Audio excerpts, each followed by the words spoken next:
नाजरीन, आप देख रहे हैं एशियन न्यूज़ HD और मैं हूं आपका होस्ट मलिक खुर्शीद हसन। इलाकाई खबरों में रुख कर रहे हैं।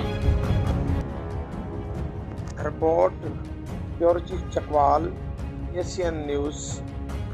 सेठ अब्बास क्रिकेट स्टेडियम बुछाल कलां में गुज़श्ता रोज़ चकवाल की मेहमान टीम अंडर 19 और हनार क्रिकेट अकेडमी के दरमियान हार्ड बॉल का एक मैच मुनक्कद हुआ। तौर मेहमान खसूसी principal degree college Buchhal Kalan Malik Mohammad Fayaz के हमरा legend cricketer Haji Malik Shabir, reader assistant commissioner Kallarkahar, senior सहाफ़ी मलिक नासिर कमर और मारूफ फुटबॉलर मलिक अनवार स्टेडियम तशरीफ़ लाए तो स्टेडियम इंचार्ज फ़कास विदान ने इनका भरपूर इस्तकबाल किया और स्टेडियम पर होने वाले इक़दामात से आगाह किया। सनसखेज़ मुकाबला के बाद हनार अकेडमी ने आखिरी लम्हा में मैच जीत लिया। फ़हीम खान 4 विकेट लेकर मैन ऑफ द मैच करार पाए।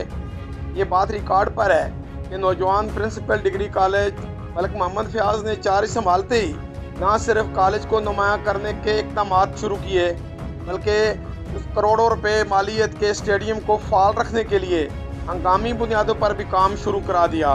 कैमरामैन ज़ुबैर मलिक के साथ Malik Nasir Qamar, bureau chief, Asian News, Chakwal.